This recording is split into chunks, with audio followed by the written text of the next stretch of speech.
संकट चौथ यह व्रत भगवान गणेश को समर्पित है। इस व्रत में चंद्रमा को अर्घ देने का विशेष महत्व है। संकट चौथ के व्रत का पारण रात को चंद्रमा को अर्घ देने के बाद किया जाता है। इस बार साल 2023 में 29 जनवरी को संकट चतुर्थी यानी संकट चौथ, इसे तिलकुटा चौथ, माघी चौथ आदि नाम से भी जाना जाता है। साल भर में सबसे बड़ी चौथ में एक चौथ का व्रत है।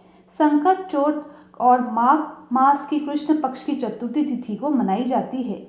चतुर्थी तिथि के देवता भगवान श्री गणेश है और इस दिन गणेश भगवान के साथ चौथ माता की पूजा भी की जाती है और व्रत रखा जाता है। भगवान गणेश और चौथ माता की कथा पढ़ी और सुनी जाती है। इस व्रत में चंद्रमा को अर्घ देने से सभी प्रकार के संकट दूर हो जाते हैं।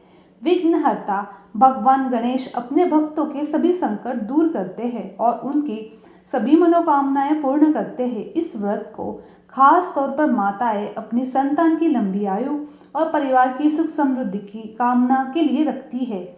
इस व्रत को करने से संतान के ऊपर आने वाली सभी संकट दूर हो जाते हैं। निसंतान महिलाएं यदि इस व्रत को करती है उन्हें संतान सुख की प्राप्ति होती है।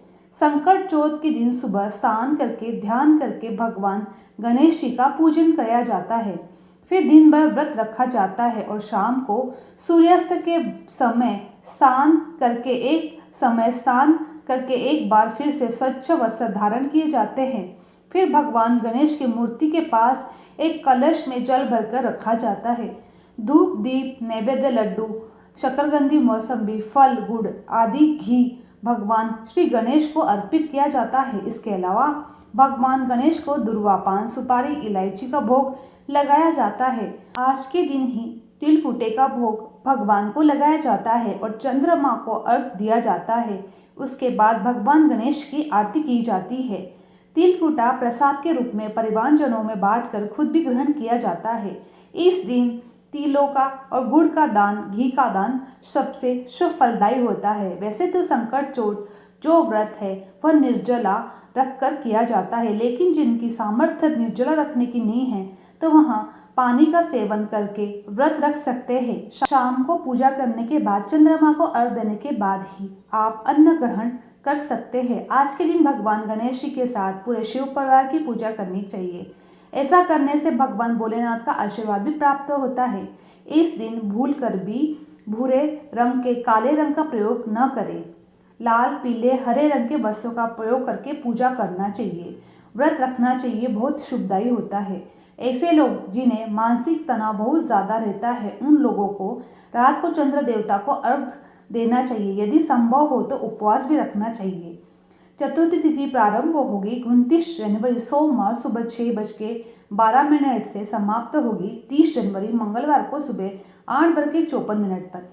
इस दिन सूर्योदय का समय होगा सुबह 7:12 पर। सूर्यास्त होगा शाम 6:07 पर। ब्रह्म मुहूर्त का समय होगा सुबह 5:35 से 6:23 पर। अभिजीत मुहूर्त रहेगा दोपहर 12:17 से 1:01 तक। आज के दिन ही दोपहर के समय भगवान श्री गणेश की पूजा की जाती है। अभिजीत मुहूर्त बहुत ही उत्तम मुहूर्त रहता है। भगवान गणेश जी की पूजा करने के लिए अमृत काल समय सुबह 11:44 से 1:32 तक रहेगा।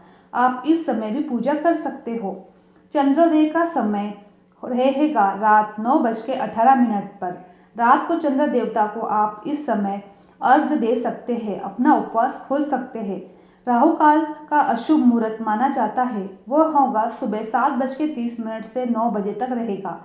इस समय में यदि आप कोई नया काम शुरू करना चाहते हो तो उसका त्याग करें। राहु काल का समय बीतने के बाद आप कोई नया काम शुरू कर सकते हैं या राहु काल प्रारंभ होने से पहले आप कोई भी काम कर सकते हो।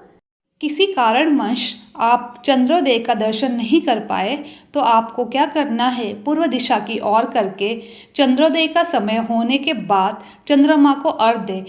नहीं तो आप भगवान शिव के मस्तिष्क पर समाये हुए चंद्रमा को देख कर भी आप अर्घ दे सकते हैं और इसके बाद आप अपना उपवास खोल सकते हैं।